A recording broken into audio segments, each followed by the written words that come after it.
أشهد أن لا إله إلا الله وحده لا شريك له وأشهد أن محمدا عبده ورسوله أما بعد فأعوذ بالله من الشيطان الرجيم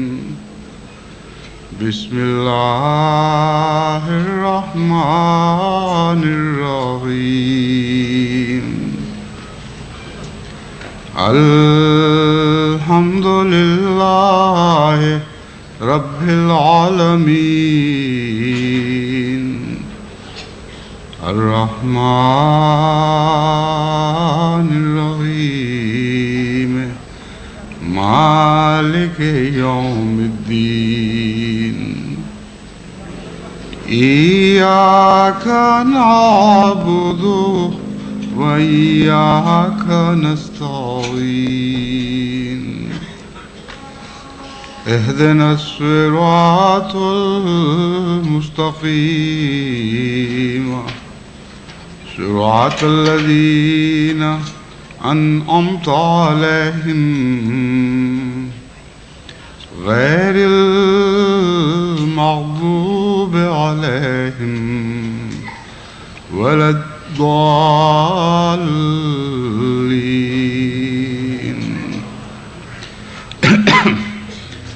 آج کا یہ خطبہ میں ناصر باغ فرینکفرٹ جرمنی سے دے رہا ہوں، جہاں مجلس خدام الحمدیہ کے سالانہ اجتماع میں شرکت کے لیے آیا ہوا ہوں. چونکہ یہ خطبہ براہ راست مختلف ممالک میں سنا جانے لگا ہے، اس لیے ان کی اطلاع کی خاطر یہ وضاحت کر رہا ہوں. اس وقت ٹوکیو، سویڈن، ناروے، موریشس اور UK کے علاوہ جرمنی میں بھی 2 اور جگہوں پر یہ خطبہ سنا جا رہا ہے. UK کی مجالس جو جماعتیں جو خطبہ سنتی ہیں ان کی تعداد میں بھی اب اضافہ ہو رہا ہے. اس وقت 7 UK کے ایسے شہر ہیں جہاں براہ راست اس خطبے کی آواز پہنچ رہی ہے. پیشتر اس سے کہ سلسلہ مضمون جاری رکھتے ہوئے قرآن کریم کی دعاؤں کا ذکر کروں، ایک اعلان اس اجتماع کی نسبت سے میں آپ کے سامنے کرنا چاہتا ہوں. مجلس عاملہ جماعت جرمنی نے خدام الحمدیہ جرمنی نے یہ تجویز پیش کی تھی کہ مجلس خدام الحمدیہ جرمنی کی ضروریات اتنی بڑھ چکی ہیں کہ ان کو ایک ایوان خدمت کی تعمیر کی ضرورت ہے. اس غرض سے انہوں نے اجازت بھی چاہی اور ایک سرسری سا منصوبہ بھی سامنے رکھا. اصولاً میں نے اس کی منظوری دے دی ہے اور امید رکھتے ہیں کہ انشاءاللہ 3 سال تک وہ ایوان خدمت تیار ہو جائے گا. لیکن سب سے پہلا مرحلہ اس کے لیے مناسب زمین کی تلاش ہے. جہاں تک چندوں کا تعلق ہے، اس سلسلے میں مجلس خدام الحمدیہ جرمنی کو اس شرط کے ساتھ چندہ اکٹھا کرنے کی منظوری دی ہے کہ کسی خادم کو اس چندے کے نتیجے میں یہ عذر نہ ہو کہ میرے دوسرے جماعتی چندے متاثر ہو گئے ہیں. اس لیے تمام وہ خدام جو شوق کے ساتھ اس چندے میں حصہ لینا چاہیں، اس شرط کے ساتھ حصہ لیں گے کہ خدام الحمدیہ کے ہال کی تعمیر کے سلسلے میں جو بھی مالی قربانی وہ پیش کریں اسے جماعت کے دوسرے چندوں میں کمی کرنے کا عذر نہ بنائیں. اللہ تعالیٰ آپ کو اس کی توفیق عطا فرمائے. یہ اعلان اس لیے ضروری تھا کہ خلیفۃ المسیح کی اجازت کے بغیر کسی قسم کا کوئی چندہ اکٹھا کرنے کی اجازت نہیں ہوتی، اور خدام الحمدیہ بھی اور دیگر ذیلی تنظیمیں بھی اس بات کی پابند ہیں اور پابند رہنی چاہیے کہ جو بھی استثنائی چندے طلب کرنا چاہیں جماعت سے، ان کی پہلے باقاعدہ اجازت حاصل کر لیں۔ اب میں سلسلہ مضمون کی طرف لوٹتا ہوں۔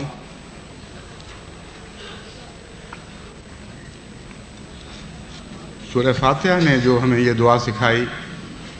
کہ اے خدا ہمیں سیدھے راستے پر ڈال، وہ راستہ جو ان لوگوں کا راستہ ہے جن پر تو نے انعام فرمایا، تو اس ضمن میں انعام کی راہ پر چلنے والے یا وہ خدا کی راہ کے مسافر جو انعام یافتہ شمار ہوئے، ان کا ذکر قرآن کریم میں مختلف شکلوں میں ملتا ہے اور ان کی دعائیں بھی محفوظ کر دی گئی ہیں۔ ان دعاؤں کے سلسلے میں ایک دعا نظر سے رہ گئی تھی جس کا بیان پہلے ہونا چاہیے تھا، اس لیے میں اس دعا سے آج کا مضمون شروع کروں گا۔ پھر چونکہ بعد کی چند دعائیں پہلے خطبے میں بیان ہو چکی ہیں، ان کی ضرورت نہیں ہوگی۔ پھر اس کے بعد یعنی پہلی جو بھولی ہوئی دعا تھی، اس کے بعد حضرت ایوب کی دعا سے پھر سلسلہ مضمون شروع ہو جائے گا۔ وہ دعا حضرت اقدس محمد مصطفیٰ صلی اللہ علیہ وآلہ وسلم کو اللہ تعالیٰ کی طرف سے سکھائی گئی، اور دعا یہ ہے: رب ادخلنی مدخل صدق واخرجنی مخرج صدق واجعل لی من لدنک سلطانا نصیرا، کہ اے میرے رب مجھے صدق کے ساتھ داخل فرما، یعنی میرا قدم سچائی پر پڑتا ہو اور سچائی کے ساتھ میں داخل ہوں، وَأَخْرِجْنِي مُخْرَجَ صِدْقٍ، اور اسی طرح سچائی پر قدم رکھتے ہوئے یا سچائی کے قدم کے ساتھ میں اس منزل سے باہر نکلوں، وَاجْعَل لِّي مِن لَّدُنكَ سُلْطَانًا نَصِيرًا، اور میرے لیے اپنی جناب سے ایک ایسا مددگار عطا فرما جو غالب اور قوت والا ہو۔ یہ وہ سورہ ہے جو ہجرت سے پہلے نازل ہوئی، اگرچہ اس بارے میں اختلاف ہے، لیکن جو مستشرقین محققین باقی مسلمان علماء سے اختلاف بھی رکھتے ہیں، ان کے نزدیک بھی سن 12 ہجری تک کا زمانہ ہے۔ اس عرصے کے اندر اندر یہ صورت نازل ہو چکی تھی، اور بعض مفسرین تو اس سے بہت پہلے کا زمانہ بتاتے ہیں۔ بہرحال ہجرت سے پہلے کی یہ صورت ہے، اور اس آیت کے متعلق بھی یہ تحقیق شدہ بات ہے کہ ہجرت سے پہلے کی ہے۔ اس لیے اس آیت میں، اس دعا میں دراصل ہجرت کی بھی پیشگوئی فرمائی گئی تھی، لیکن صرف ہجرت تک اس دعا کا مضمون محدود نہیں، جیسا کہ میں بیان کروں گا۔ اس سے زیادہ وسیع تر معانی اس میں پائے جاتے ہیں۔ حضور صلی اللہ علیہ وآلہ وسلم نے 13 سال نبوت کے مکے میں بسر فرمائے، 13 سال تک دکھ جھیلے، اور پھر 13ویں سال کے آخر پر یا کم و بیش اس عرصے میں آپ نے مدینے کی طرف ہجرت فرمائی۔ بس یہ دعا آپ کو یہ بتا رہی تھی کہ اے محمد صلی اللہ علیہ وآلہ وسلم، تجھے اس شہر سے نکلنا بھی ہے اور دوبارہ اس شہر میں داخل بھی ہونا ہے۔ تیرا نکلنا بھی سچائی کے ساتھ ہوگا، اور تیرا دوبارہ اس شہر میں داخل ہونا بھی سچائی کے ساتھ ہوگا۔ لیکن اس میں نکلنے اور داخل ہونے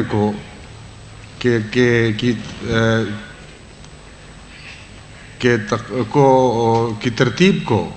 بدل دیا گیا ہے، اور داخل ہونے کا ذکر پہلے ہے اور نکلنے کا بعد میں۔ فرمایا اے محمد صلی اللہ علیہ وسلم، گویا کہ آپ کو دعا سکھائی جا رہی ہے، تو یہ دعا کیا کر: رب ادخلنی مدخل صدق، اے میرے رب مجھے صدق کے ساتھ داخل فرما، وَأَخْرِجْنِي مُخْرَجَ صِدْقٍ، اور صدق کے ساتھ مجھے نکلنے کی توفیق عطا فرما۔ تو مکے سے تو پہلے نکلنا تھا، پھر ادخال کا ذکر کیوں فرمایا، یعنی پہلے کیوں یہ ذکر فرمایا؟ اس میں حکمت یہ ہے کہ آن حضرت صلی اللہ علیہ وآلہ وسلم کو ایک لہجے کے لیے بھی خدا تعالیٰ اس دکھ میں مبتلا نہیں کرنا چاہتا تھا کہ گویا میں مکے سے نکلوں گا اور پھر شاید واپس آؤں یا نہ آؤں۔ پس واپسی کو زیادہ قطعی اور یقینی بنا کر پہلے پیش کر دیا گیا، اور جس وقت یہ وحی نازل ہوئی ہے اس وقت اخراج سے پہلے آپ کو یہ خبر دے دی گئی کہ آپ نے ضرور اس شہر میں داخل ہونا ہے، اس لیے جہاں تک نکلنے کا تعلق ہے اس سلسلے میں کسی قسم کے تفکر کی اور غم کی ضرورت نہیں۔ دوسرا اس میں حکمت یہ تھی کہ مکے سے جس حالت میں نکالے جا رہے تھے اس حالت کے متعلق دشمن یہ کہتا تھا کہ یہ صدق کی حالت نہیں ہے، اب سچائی کی حالت میں نہیں نکالے جا رہے۔ آپ کو دشمن جھوٹا، کذاب، مفتری اور طرح طرح کے اور بدنام دیتا تھا، اور کہتا تھا کہ یہ جھوٹا ہے، اس نے خدا پر اپنی طرف سے بات گھڑ لی ہے۔ بس مگر مدینہ جس نے آپ کا استقبال کیا اس نے صدق کے ساتھ آپ کا استقبال کیا، صدق کی گواہی دیتے ہوئے استقبال کیا۔ بس رب ادخلنی کا مضمون مدینہ کی نسبت سے یہ ہوگا کہ اے محمد اب تو اس شہر میں داخل ہونے والا ہے جو تیرے صدق پر گواہ ہوگا اور صدق کے ساتھ تجھے قبول کرے گا، اور پھر جب تو نکلے گا تو صدق کے ساتھ ہی نکلے گا اور دوبارہ اس شہر میں داخل ہوگا۔ اور دوبارہ داخلے کا مضمون چونکہ پہلے بیان ہو چکا ہے، اس لیے فتح مکہ کے اوپر ادخلنی مدخل صدق کا مضمون صادق آئے گا، اور یہ بات بن جائے گی کہ جب تو دوبارہ اس شہر میں داخل ہوگا اس وقت شہر کا ذرہ ذرہ، اس کی اینٹ اینٹ، اس کی ساری فضا گواہی دے رہی ہوگی کہ مرد صادق ہے جو واپس اپنے شہر کو لوٹ کر آیا ہے۔ اور چونکہ یہ ایک پیشگوئی تھی اس لیے اس کے پورا ہونے کے نتیجے میں از خود ہی آپ کا صدق مکے میں داخل ہوتے ہوئے ظاہر و باہر ہو جانا تھا۔ وَاجْعَلْ لِي مِن لَّدُنْكَ سُلْطَانًا نَصِيرًا کا مطلب ہے اور میرے لیے اپنی جناب سے کوئی ایسے مددگار انصار عطا فرما دے جن کو تو طاقت عطا کرے، غلبہ عطا کرے، اور ان کی مدد معنی خیز ہو، کوئی کمزور مددگار نہ ہو بلکہ غالب اور طاقتور مددگار ہو۔ چنانچہ یہ دعا بھی انصار مدینہ کی صورت میں اللہ تعالیٰ نے بعین ہی اسی طرح قبول فرمائی جیسا کہ سکھائی تھی، اور انصار مدینہ کو اللہ تعالیٰ کے فضل کے ساتھ آپ کی غالب نصرت کرنے کی توفیق ملی، اور انصار نے جو مدد کی ہے وہ اگرچہ بظاہر انصار کی طرف سے ہے مگر ملہ دنکا کے لفظ نے یہ بتا دیا کہ انصار کی مدد اللہ کے ایما پر ہے اور اللہ کی طرف سے ہے، اس کے بغیر اس مدد کی کوئی حیثیت نہیں ہے۔ بس بظاہر آن حضرت صلی اللہ علیہ وآلہ وسلم اور آپ کے مہاجر ساتھی انصار کے ممنون احسان ہونے والے تھے، مگر خدا تعالیٰ نے دعا میں مِن لَدُنْکَ کا لفظ رکھ کر یہ خوشخبری بھی ساتھ دے دی کہ تیری اس دعا کے نتیجے میں وہ مدد کریں گے، ان کے دل تبدیل کیے جائیں گے، ان کو توفیق عطا کی جائے گی۔ اس لیے تو یہ نہ سمجھنا کہ کسی انسان کے زیر احسان آ رہا ہے،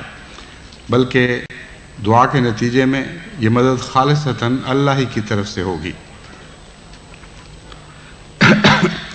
دوسرا اس دعا کا ایک تعلق عام روزمرہ کے سفروں سے بھی ہے، اور قرآن کریم سے پتہ چلتا ہے کہ قرآنی دعائیں وسیع معانی رکھتی ہیں، اور مختلف حالات پر چسپاں ہو سکتی ہیں اور ہوتی رہتی ہیں۔ اس لیے قرآن کریم کی جو دعائیں خاص مواقع سے بھی تعلق رکھتی تھیں، حضرت اقدس محمد مصطفیٰ صلی اللہ علیہ وآلہ وسلم اور آپ کے صحابہ ان کو مختلف ملتے جلتے مواقع پر بھی استعمال کیا کرتے تھے اور ان سے استفادہ کرتے تھے۔ بس روزمرہ کے سفروں میں یہ دعا بہت ہی مفید ہے، اور میں نے اس کا خود تجربہ کر کے دیکھا ہے، اور حیرت انگیز طور پر اس دعا کے نیک اثرات کا مشاہدہ کیا ہے۔ ایک دفعہ میرا خیال تھا کہ اس موضوع پر جماعت سے الگ خطاب کروں کہ دعا کے نتیجے میں سفروں میں جو حیرت انگیز سہولتیں میسر آتی ہیں وہ اتفاقی حادثات کے نتیجے میں نہیں ہوتی، بلکہ ایسا مسلسل نصرت الہی کا سلسلہ جاری ہو جاتا ہے کہ کوئی معمولی عقل کا انسان بھی یہ محسوس کیے بغیر نہیں رہ سکتا کہ اس میں غیبی ہاتھ ہے۔ لیکن چونکہ اس سلسلہ مضامین میں اتنے لمبے عرصے کے لیے ایک دوسرے مضمون کے ذکر کی گنجائش نہیں ہے، اس لیے آئندہ کسی وقت انشاءاللہ اس حصے کو آپ کے سامنے رکھوں گا۔ ایک اور اس دعا کا بہت ہی اہم مفہوم انسان کے مراتب سے تعلق رکھتا ہے۔ انسان ہمیشہ حالتیں بدلتا رہتا ہے، ایک حالت سے نکل کر دوسری حالت میں داخل ہوتا ہے۔ یہ حالت بدی سے اچھائی کی طرف حرکت بھی کر سکتی ہے اور اچھائی سے بدی کی طرف بھی حرکت کر سکتی ہے، اور اس حالت کا بدلنا بدی سے اچھائی کی طرف بھی ہو سکتا ہے، اچھائی سے بدی کی طرف بھی ہو سکتا ہے۔ بس خدا تعالیٰ نے جہاں یہ دعا سکھائی وہاں صدق کا لفظ ساتھ سمجھا دیا کہ یہ دعا کرنا کہ اے خدا جب بھی میری حالت تبدیل ہو سچائی کے ساتھ تبدیل ہو۔ اس سے پہلے جو مضمون چل رہا ہے اس آیت سے پہلے وہ آن حضرت صلی اللہ علیہ وآلہ وسلم کے بلند مراتب کا مضمون ہے، اور پہلی آیت ہمیں یہ بتاتی ہے کہ خدا تعالیٰ نے آن حضرت صلی اللہ علیہ وآلہ وسلم کو یہ نصیحت فرمائی، وَمِنَ اللَّيْلِ فَتَہَجَّدْ بِهِ نَافِلَةً لَكَ عَسَىٰ أَن يَبْعَثَكَ رَبُّكَ مَقَامًا مَحْمُودًا، کہ اے میرے بندے راتوں کو اٹھ کر تہجد کے نوافل ادا کیا کر اور خدا کی راہ میں جد و جہد کیا کر۔ عَسَىٰ أَن يَبْعَثَكَ رَبُّكَ مَقَامًا مَحْمُودًا، اس کے نتیجے میں ہرگز بعید نہیں بلکہ قریب ہے کہ تجھے مقام محمود عطا کیا جائے۔ یہاں مقام محمودہ کو نکرہ رکھ کر اس مقام کے بہت ہی عظیم الشان ہونے کی طرف اشارہ فرما دیا گیا۔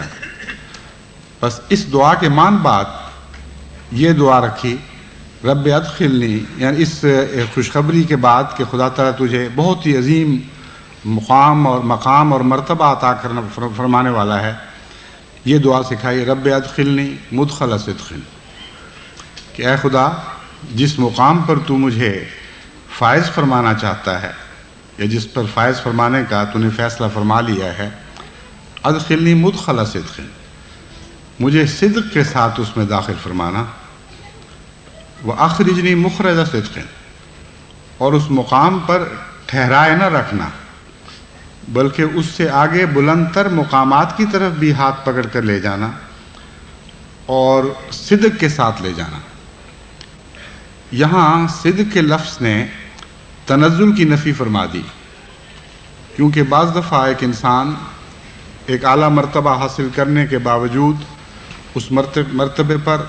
اپنی شامت اعمال کے نتیجے میں قائم نہیں رہ سکتا، جیسا کہ قرآن کریم نے بلم باور کی مثال دی ہے کہ اللہ تعالیٰ نے اسے ایسی صلاحیتیں عطا کی تھیں کہ اگر وہ چاہتا، یعنی اگر وہ نیک اعمال پر استقامت اختیار کرتا اور خدا کی طرف رفتیں حاصل کرنا چاہتا تو یقیناً اللہ تعالیٰ ان صلاحیتوں کے نتیجے میں جو اسے عطا کی گئی تھیں اسے بلند مقام عطا فرما سکتا تھا۔